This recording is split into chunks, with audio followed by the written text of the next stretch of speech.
ફરી આજે આપણે ઓનલાઈન ક્લાસમાં લિબર્ટી સ્કૂલ બાબર તરફથી જે ઓનલાઈન ક્લાસ ચાલી રહ્યા છે એમાં આપ સૌનું સ્વાગત છે. તો હવે બાયોલોજીમાં આપણે આગળ ચાલીએ. પ્રકરણ 1 સજીવોમાં પ્રજનન વિશે આપણે આગળનો નેક્સ્ટ ટોપિકને સમજીએ. તો છેલ્લે આપણે અલિંગી પ્રજનન પૂરું કર્યું. અલિંગી પ્રજનનમાં આપણે મુખ્યત્વે 4 પ્રકાર જોયા અને એક વાનસ્પતિક પ્રસર્જન એટલે કે વાનસ્પતિક પ્રજનન વિશે સમજ્યા. ફરીથી ઇન્ટ્રોડક્શન તરીકે રિવિઝન તરીકે આપણે યાદ કરી લઈએ કે અલિંગી પ્રજનન એક જ પિતૃમાં જોવા મળે છે. યાદ જન્યુ નિર્માણ કે જન્યુ નિર્માણ વગર સંતતિ પેદા થઈ જાય તો એને અલિંગી પ્રજનન કહીએ છીએ. અને આલિંગી પ્રજનનના મુખ્યત્વે 4 પ્રકાર છે. એમાં વિભાજન છે, કલિકા સર્જન છે, બીજાણુ નિર્માણ છે, અવખંડન છે અને આ ઉપરાંત સપુષ્પી વનસ્પતિઓમાં જે અલિંગી પ્રજનન થાય છે એવી વનસ્પતિઓમાં થતા અલિંગી પ્રજનનને આપણે વાનસ્પતિક પ્રજનન તરીકે ઓળખીએ છીએ.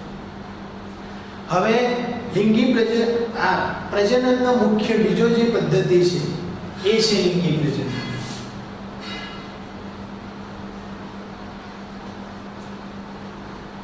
તો લિંગી પ્રજનનની વ્યાખ્યા આપણે સમજ્યા હતા શરૂઆતના લેક્ચરમાં. હવે ફરીથી વ્યાખ્યા યાદ કરી લઈએ કે લિંગી પ્રજનન કેવી રીતે થાય છે, લિંગી પ્રજનનની વ્યાખ્યા શું. તો લિંગી પ્રજનનમાં 2 પિતૃઓ ભાગ લે છે. કેટલા? 2 પિતૃઓ ભાગ લે છે. વિરુદ્ધ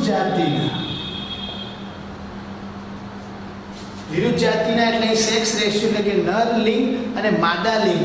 તો 2 પિતૃઓ ભાગ લે છે કે 2 પિતૃઓ દ્વારા અથવા તો વિરુદ્ધ જાતિના 2 પિતૃઓ દ્વારા જન્યુઓનું નિર્માણ કરી નર અને માદા જન્યુઓ કયા? નર અને માદા. આ જન્યુઓનું નિર્માણ કરી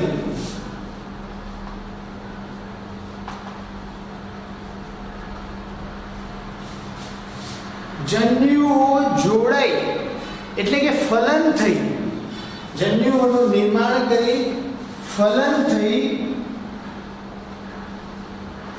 યુગ્મનજ બને છે. શું બનાવે છે? યુગ્મનજ બનાવે છે. અથવા તો બીજી ભાષામાં કહીએ તો ફલિતાંડ તરીકે ઓળખવામાં આવે છે. 2 પિતૃઓ દ્વારા જન્યુઓનું નિર્માણ કરી નર અને માદા જન્યુઓનું નિર્માણ કરી ફલન કરી યુગ્મનજ કે ફલિતાંડનું નિર્માણ કરે છે અને તે બાળ સંતતિને પેદા કરે છે.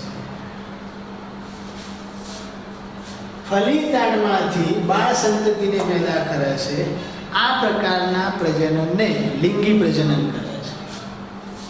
હવે મહત્વની બાબત એ છે કે લિંગી પ્રજનનથી જે સંતતિ પેદા થાય છે એ અલિંગી પ્રજનનમાં આપણે સમજ્યા કે અલિંગી પ્રજનનથી જે સંતતિ પેદા થાય છે એ જનીનિક રીતે ભિન્નતા નથી ધરાવતા. મતલબ કે જનીનિક રીતે સમાનતા હોય છે અને આબેહૂબ પ્રતિકૃતિ ક્લોન જેવી હોય છે.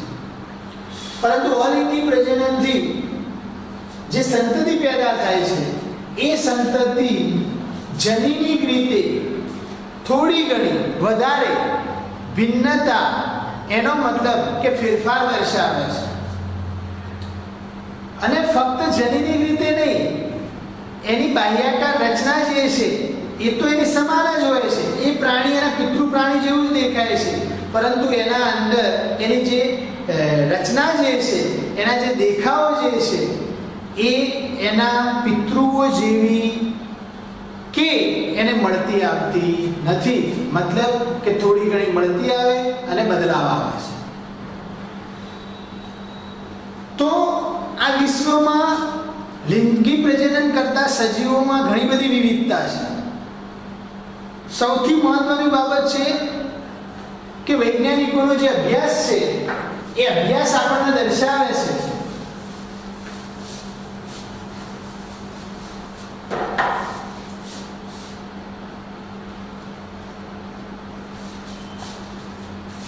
વૈજ્ઞાનિકોના અભ્યાસ દ્વારા આપણે સમજી શકીએ છીએ કે ઉદાહરણ તરીકે કોનો અભ્યાસ? પ્રાણીઓ, વનસ્પતિઓ, ફૂડ, આ દરેકના અભ્યાસ પરથી એવું સમજી શકીએ કે બાહ્યાકાર રીતે અંતસ્થ રચના, બાહ્યાકાર રચના, અંતસ્થ રચના, એની દેહધાર્મિક ક્રિયાઓ જુદી જુદી છે. ફરીથી લિંગી પ્રજનનમાં બે પિતૃઓ ભાગ લે છે. બંને પિતૃઓ જન્યુઓ, મતલબ કે માદા જન્યુ એટલે કે અંડકોષ નિર્માણ કરે. નર પિતૃ નરજન્યુ એટલે કે શુક્રકોષ પેદા કરે. આ અંડકોષ અને શુક્રકોષનું ફલન થઈ ફલિતાંડ બને અને ફલિતાંડમાંથી સંતતિનું નિર્માણ થાય છે.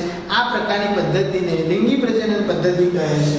અને જુદા જુદા વિશ્વમાં રહેલા સજીવો જે છે, જે બહુકોષીય સજીવો છે, મુખ્યત્વે વિવિધતાઓ ધરાવે છે. અને વૈજ્ઞાનિકોનો જે અભ્યાસ છે એ અભ્યાસ પ્રાણીઓ, વનસ્પતિઓ અને ફૂગના અભ્યાસ પરથી આપણે સમજી શકીએ છીએ કે બાહ્યાકાર રીતે અંતસ્થ રચના, દેહધાર્મિક ક્રિયાઓ દરેક સજીવોમાં જુદી જુદી છે.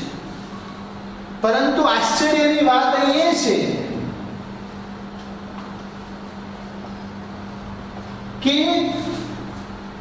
આ દરેક સજીવોમાં લિંગી પ્રજનન જે છે એની જે પદ્ધતિ છે એ બધામાં સમાન છે.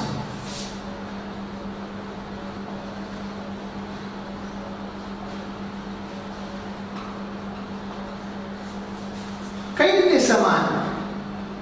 એટલે કે લિંગી પ્રજનન માટે માદા જન્યુકોષ નિર્માણ થવો જોઈએ. તો માદા જન્યુકોષ વનસ્પતિ હોય તો એમાંય નિર્માણ થાય, પ્રાણી હોય એમાંય નિર્માણ થાય, ફૂગ હોય એમાંય નિર્માણ થાય. એનો મતલબ કે પૃથ્વી પર વસતા જે પણ સજીવો લિંગી પ્રજનન કરે છે એમાં અંડકોષનું નિર્માણ થવું જોઈએ તો અંડકોષનું નિર્માણ થાય જ.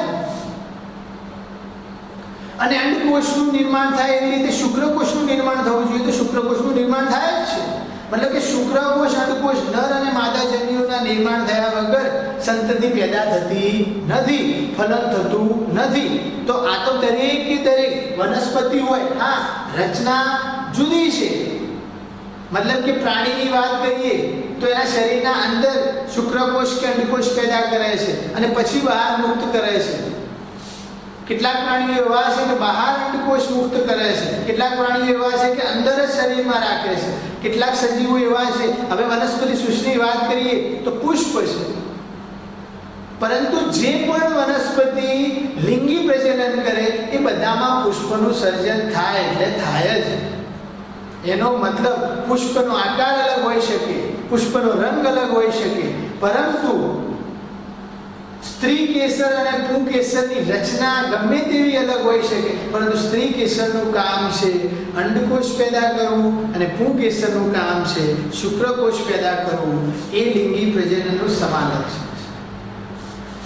તો વૈજ્ઞાનિકોનો જે પ્રાણીઓ ઉપર, વનસ્પતિઓ ઉપર, ફૂગ ઉપર જે અભ્યાસ છે એ અભ્યાસ દર્શાવે છે કે બાહ્યાકાર અને અંતસ્થ રચના, દેહધાર્મિક ક્રિયાઓમાં દરેકમાં જુદાપણું જોવા મળે છે, પરંતુ લિંગી પ્રજનનની પદ્ધતિમાં સમાન લક્ષણો જોવા મળે છે. તો આપણે આ લિંગી પ્રજનનની પદ્ધતિમાં જે સમાન લક્ષણો દરેક સજીવમાં સમાન છે એ લક્ષણોને આપણે નિહાળીએ તો કયા લક્ષણો છે મુખ્યત્વે? તો સૌથી મહત્વની બાબત એ છે કે કોઈ પણ સજીવ લિંગી પ્રજનન ક્યારે કરી શકે? તો દરેક સજીવ લિંગી પ્રજનન ત્યારે જ કરી શકે કે જ્યારે એ પ્રજનન કરવાને લાયક બને, સક્ષમ બને, પરિપક્વતા મેળવે. અને જ્યારે એ સજીવ લિંગી પ્રજનન કરવા માટે પરિપક્વતા મેળવે છે ત્યાં સુધીનો જે સમયગાળો છે એ દરેકમાં સમાન છે. એની જેમ જેમ આપણે આગળ સમજશું એટલે આપણા દિમાગમાં સવાલ અલગ અલગ સવાલો ચાલતા હશે. સમયગાળો કેવી રીતે સાહેબ તમે સમાન કહો છો? તો એ આપણે આગળ સમજીએ કે લિંગી પ્રજનન કરતા જે પણ પ્રાણીઓ છે એ પુખ્તતાએ કે પરિપક્વતાએ પહોંચે ત્યાં સુધીનો જે સમયગાળો છે એ સમયગાળાને એ કાળને જુવેનાઇલ કાળ એટલે કે જુવેનાઇલ સમયગાળા તરીકે ઓળખવામાં આવે છે અથવા તો જુવેનાઇલ તબક્કો. તબક્કો જુવેનાઇલ તબક્કો તરીકે ઓળખવામાં આવે છે. હવે આ જે જુવેનાઇલ તબક્કો છે એ દરેક પ્રાણી હોય, વનસ્પતિ હોય, ફૂગ હોય જે લિંગી પ્રજનન કરે છે એ દરેક સજીવમાં જોવા મળે છે. અને જુવેનાઇલ તબક્કો પૂરો થાય પછી એ પ્રજનન કરવા માટે સક્ષમ બની જાય છે. એ સમયગાળો આવે છે, મતલબ પ્રસર્જન કરી શકે છે, ફલન કરી શકે છે, શુક્રકોષ અંડકોષ પેદા કરી શકે છે. એ સમયગાળો આવે છે. તો એ સમયગાળો જો વનસ્પતિઓમાં આપણે પહેલા સમજીએ તો એનો મતલબ કે જુવેનાઇલ તબક્કો પૂરો થાય એટલે વનસ્પતિઓમાં પુષ્પ સર્જન કરવાની ક્ષમતા શરૂ થાય. એનો મતલબ કે વાનસ્પતિક પ્રસર્જનનો તબક્કાની શરૂઆત થાય. તો વાનસ્પતિક પ્રસર્જનની શરૂઆત ક્યારે થાય? જ્યારે પુષ્પ સર્જનનો ઉદ્ભવ થાય છે ત્યારે, એટલે પુષ્પ સર્જન થાય છે ત્યારે. તો વાનસ્પતિક પ્રસર્જન તબક્કા માટે કેવું હોય તો શું? પુષ્પ સર્જનનો સમયગાળો છે વાનસ્પતિક પ્રસર્જન. બીજી ભાષામાં કેવું હોય તો જુવેનાઇલ તબક્કાનો અંત. જુવેનાઇલ તબક્કાનો અંત આવે, પૂરો થાય એટલે વાનસ્પતિક પ્રસર્જનનો એટલે કે પ્રજનનનો તબક્કો શરૂ થાય. પછી પ્રાણી હોય, ઉદાહરણ તરીકે મનુષ્યની વાત કરું અને પછી આગળ ચાલુ. આગળ આપણે સમજવાનું જ છે કે મનુષ્ય તો 14-15 વર્ષ પછી એના અંદર મેચ્યુરિટી આવવાની શરૂઆત થઈ જાય છે. એના અંદર શરીરમાં બદલાવ જોવા મળે છે. ત્યાં સુધી એ પ્રજનન કરવાની કોઈ ક્ષમતા ધરાવતો નથી. 14-15 વર્ષ પછી એના અંદર અંડકોષ શુક્રકોષોનું નિર્માણ થવાની શરૂઆત થઈ જાય છે. તો એનો મેચ્યુરિટી પરિપક્વતાનો તબક્કો છે. એના પહેલાનો જે તબક્કો છે જુવેનાઇલ તબક્કો છે. એવી રીતે આપણે 14-15 વર્ષે થાય ભેંસ જેવા પ્રાણીઓ, કૂતરા જેવા પ્રાણીઓ, બિલાડી જેવા પ્રાણીઓ, ઘોડો છે, ગાય છે, આ બધામાં સમયગાળો જુદો જુદો છે. એમને આપણા જેવો 14 વર્ષનો સમયગાળો ના લાગે, કારણ કે કેટલાક પ્રાણીનો તો આ જીવનકાળ જ 14 વર્ષનો છે. તો એનો પ્રસર્જન તબક્કો જે છે એના પહેલાનો જુવેનાઇલ તબક્કો છે એ ઓછી ઉંમર છે. અહીં આપણે વનસ્પતિ ઉપર ચર્ચા આગળ વધારતા આગળ જઈએ કે ઉદાહરણ તરીકે ગલગોટો, હજારી ગોટો આપણે જેને કહીએ છીએ. તમારી બુકમાં આ ઉદાહરણ આપે છે કે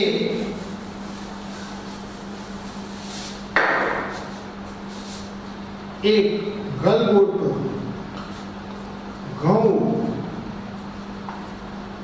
નારિયેળ, ગલગોટો, ઘઉં, નારિયેળ, આંબો, આના અંદર જુવેનાઇલ તબક્કાઓ, મતલબ કે જુવેનાઇલ તબક્કો નો સમયગાળો કેટલો છે? તમને ઉદાહરણ આપ્યું નથી પણ તમને ફક્ત પૂછ્યું છે, પ્રશ્નાર્થ ચિહ્ન કર્યું છે. તો આપણે સમજવાનું છે કે ગલગોટો જે છે એનો જે જુવેનાઇલ સમયગાળો જે છે, જુવેનાઇલ તબક્કો જે છે, અહીં જીવનકાળ નથી જોવાનો ગલગોટો કેટલા વર્ષ જીવે છે. પણ અહીં સીધી વાત છે, તમે ઘઉંને જાણો છો અને ઘઉં આપણે ઉગાડીએ છીએ કે જે 3 મહિનામાં 2 થી 3 મહિનામાં ઉગતું આ એક વનસ્પતિ છે, એક વર્ષાય વનસ્પતિ છે. દર વર્ષે શિયાળામાં ઉગે છે.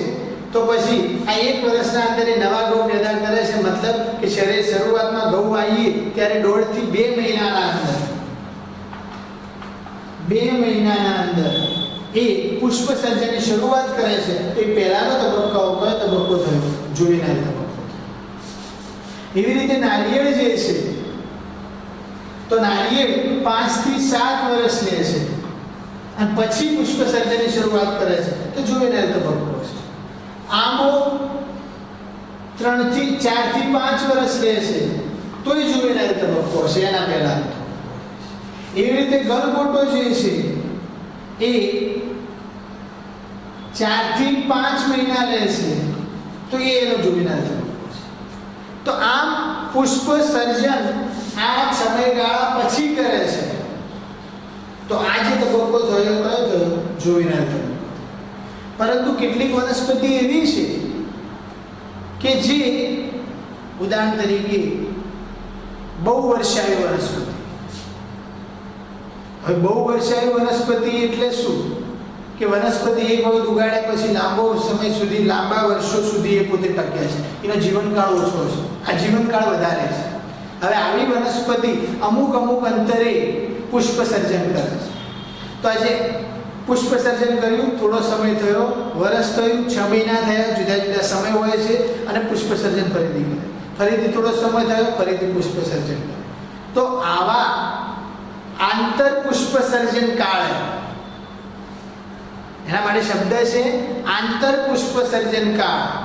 મતલબ કે એક વખત પુષ્પ સર્જન થયું, ફરીથી પ્રજનન થઈ ગયું, બીજ પેદા કર્યા, બીજ પેદા કર્યા પછી ફરીથી 6 મહિના પછી કે 7 મહિના પછી ફરીથી પુષ્પ સર્જન કરે. તો આ જે પુષ્પ સર્જન થયું હતું અને આ જે ફરીથી પુષ્પ સર્જન થયું એના વચ્ચેનો જે સમયગાળો છે એને આંતર પુષ્પ સર્જન કાળ તરીકે ઓળખવામાં આવે છે. આને પુખ્તકા કહેશો કે જુવેનાઇલ કહેશો? આ તમારી બુકમાં પ્રશ્નાર્થ ચિહ્ન આપ્યું, તમારે સમજવાનું છે. તમારે વિચારવાનું છે કે આ પુષ્પ એક વખત સર્જન થયા પછી ફરીથી પુષ્પ નિર્માણ કરતો નથી. થોડા સમય માટે ફરીથી પુષ્પનું નિર્માણ કરે, થોડો સમય ગયા પછી ફરીથી પુષ્પનું નિર્માણ કરે. આમ 2 પુષ્પ સર્જન થાય. હવે ઘઉંની વાત કરીએ તો એક વખત પુષ્પ સર્જન કર્યા પછી પૂરું થઈ જાય, ફરીથી પુષ્પ સર્જન કરતો નથી અને એને આપણે કાપી લઈએ છીએ, એને આપણે લણણી કરી લઈએ છીએ અને નવા વર્ષે આપણે ફરીથી એને ઉગાડીએ છીએ. પરંતુ જે દ્વિવર્ષાયુ, બહુવર્ષાયુ વનસ્પતિઓ છે કે જે એક વખત પુષ્પ સર્જન થયા પછી થોડા સમય પછી ફરીથી પુષ્પ સર્જન થાય છે, આ જે પુષ્પ સર્જન જોવા મળે છે એ પુષ્પ સર્જન વચ્ચેનો જે સમયગાળો છે આંતર પુષ્પ સર્જન કાળ તરીકે ઓળખવામાં આવે. આને પુખ્તતા કેવું કે જુવેનાઇલ તબક્કો કેવો? તો આને પુખ્તતા તરીકે ઓળખવામાં આવે. હકીકતમાં પુખ્તતા છે, કારણ કે એક વખત પરિપક્વ થઈ જાય છે એટલે પરિપક્વ બની જાય છે. ઉદાહરણ તરીકે મનુષ્યના ઉદાહરણમાં જાણી લઈએ કે આપણે 17-18 વર્ષના થઈ ગયા, આપણે સંતતિ પેદા કરવા માટે સક્ષમ થયા. એનો મતલબ કે આપણે લિંગી પ્રજનનના જુવેનાઇલ તબક્કો પસાર કર્યા પછી આપણે પ્રજનનના તબક્કામાં પહોંચ્યા છે. સંતતિ એક પેદા થાય છે તો શું સંતતિ પેદા થયા પછી થોડો સમય સુધી નવી સંતતિ પેદા નથી થતી, પરંતુ નવી સંતતિ પેદા કરવા માટે જરૂરી જે ઘટકો, જરૂરી જે જન્યુઓ છે એ આપણા અંદર નિર્માણ થાય છે. માદાની વાત કરીએ તો એક ઋતુ ગયા પછી એટલે કે 1 મંથ પછી દર મહિને અંડકોષ પેદા થાય છે. તો 2 અંડકોષનું સર્જન વચ્ચેનો જે સમયગાળો છે એ શું જુવેનાઇલ તબક્કો કહેવાય? નહીં, એ પુખ્તતા છે. તો એક વખત વનસ્પતિ પુષ્પ સર્જન ના કરી શકે તે પહેલાનો જે સમયગાળો છે, જે પરિપક્વતામાં પહોંચે પહેલાનો, એ જુવેનાઇલ. એક વખત પહોંચ્યા પછી એ પ્રજનન તબક્કામાં પહોંચી જાય છે, મતલબ પુખ્તતામાં પહોંચી જાય છે. અને પુખ્તતામાં પહોંચી જાય છે એટલે ફરીથી પુષ્પ સર્જન કરે. તો આવો જે આંતર પુષ્પ સર્જન કાળ છે એને આપણે પુખ્તતા તરીકે ઓળખવામાં આવે. મતલબ કે એને પુખ્તતા તરીકે સ્વીકારવું છે. તો અહીં આ લિંગી પ્રજનનનો જે મુદ્દો છે એને બરાબર ધ્યાનથી તમારે સાંભળવાનો છે. અને આ જે પણ ટોપિક હું અહીં લઈ રહ્યો છું એ તમારી બુક પ્રમાણે હું જઈ રહ્યો છું. માટે આ જે પણ અભ્યાસ થાય છે એને એક વખત ઓનલાઈન વિડીયોમાં તમે સમજ્યા પછી એને બુક લઈ અને એને રેફર કરો. ક્યાં સુધી કેટલું વિડીયોમાં, કયા ક્લાસમાં ક્યાં સુધી ચાલે છે એ પ્રમાણે સ્ટડી કરવાનું છે. અને શોર્ટ ટાઈમમાં હું તમને એના વિશેના જે પ્રશ્નપત્ર છે એ પૂછીશ, એટલે તમારે એની તૈયારી રાખવાની છે. તો ફરીથી નેક્સ્ટ જે ક્લાસ હશે પ્રજનન વિશે, લિંગી પ્રજનન વિશે, એ ક્લાસમાં હું આગળ તમને સમજાવીશ. અને અત્યાર સુધીનો જે મુદ્દો ચાલ્યો છે એ મુદ્દા પછી હજુ લિંગી પ્રજનનની પદ્ધતિની શરૂઆત નથી થઈ, એના પહેલાં આપણે ઘણું બધું હજુ સમજવાનું છે. એને હું નેક્સ્ટ જે લેક્ચર છે એના અંદર હું તમને સમજાવીશ. અહીં અત્યારે આ ક્લાસ પૂરો કરું છું. અસ્તુ.